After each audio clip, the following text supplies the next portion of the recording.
Hey everybody, it's Stephen at Brandigo, bringing another video as part of our CMO's Guide to China marketing series. It's a gorgeous day here in Shanghai today.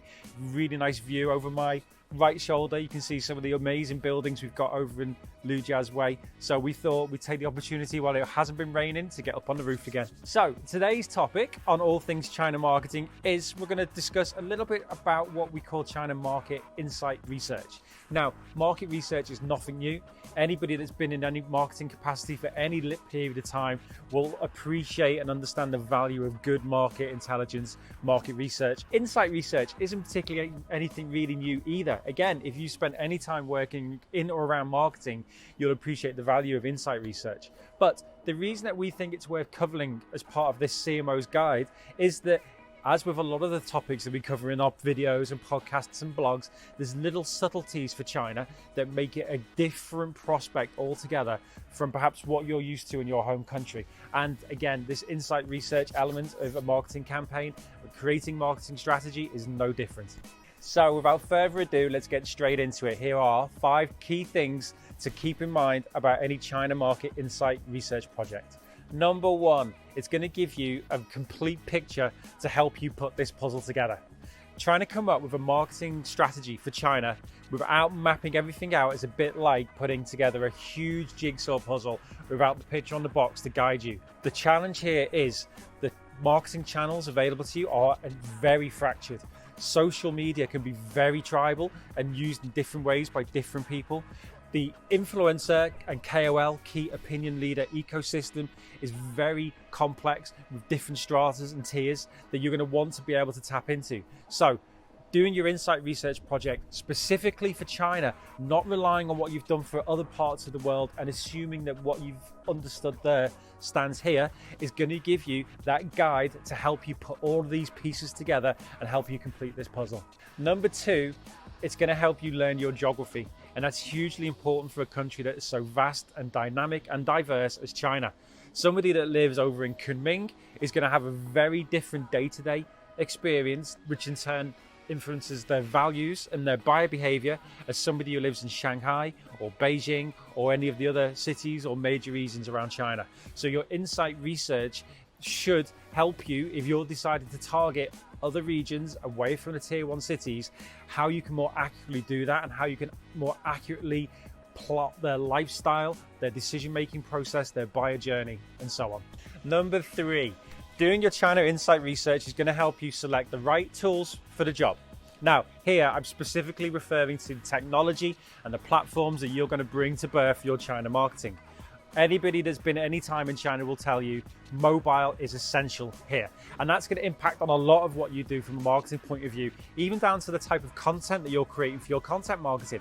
It has to be optimized for mobile, otherwise you're not going to get any cut through. Also, in this, e-commerce is leaps and bounds ahead of pretty much anywhere else in the world. So if you're going to be bringing e-commerce into play, and if you're a B2C brand, it's likely that at some point you're going to have to. Doing your insight research is going to help you identify the correct platforms, channels, and all of that type of information that's going to make sure that you're not wasting any money when it comes to e-commerce, and that you are actually getting your products in front of your customers at the right time, in the right place for them to pull the trigger and make that purchase. Live streaming, another thing that is huge here in China. We're just starting to see more popular elsewhere in the world. But again, if you're going to rely on live streaming, or if live streaming is integral to your marketing strategy, you have to make sure that you're using the correct platforms, the correct channels. Otherwise, it's a waste of resources. Number 4, don't forget to keep one eye on the competition. Some of the research projects that we've done with our clients recently, we've done some really cool stuff around competitor research. This is useful, A, because it's not only helping you keep up to date with what the competitors are doing, what their messaging is, what's working for them and what isn't working for them, which is always good to know. But it's also going to help you really identify a point of differentiation.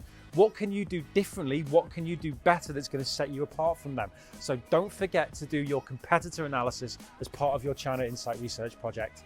Number 5, make sure that your research is set up so that you can truly identify what your Chinese customers value. Now, part of the work that we do for our clients when we do our market insight research on their behalf is what we call critical value driver analysis. In a nutshell, what value driver analysis does is allow you to truly drill into what it is that your customers value within the market that you're operating. You can then link that to what you offer and identify what are the critical value drivers that your business has that your customers are buying into. This then lets you go off and completely customize and tailor your messaging to exactly those that speak directly to your China customer and will make all of your China marketing much more effective. So that value and that driver analysis is an integral part of good China insight market research. So there we go, that's our 5 critical points to bear in mind before you embark on any China market insight research. If you liked what you've heard, or if you disagree, or if you've got anything to add, if you think I've missed anything, as ever, we'd love to hear from you. Leave a comment below or get in touch with us via our social media and we'll put up all the addresses at the end of this. Our fantastic colleagues in Boston have really been at the forefront of what we call data conscious brand strategy. And some of the elements that we've been discussing here, things like critical value drivers, is something that they take a real deep dive into in a lot of their content. So check out their blogs on our blog page, look out for their videos. There's some great materials available that will take you in more detail into that element of creating a robust data conscious brand strategy. As ever, thank you for joining us. Thanks for watching. We hope you found it useful and we'll see you next time.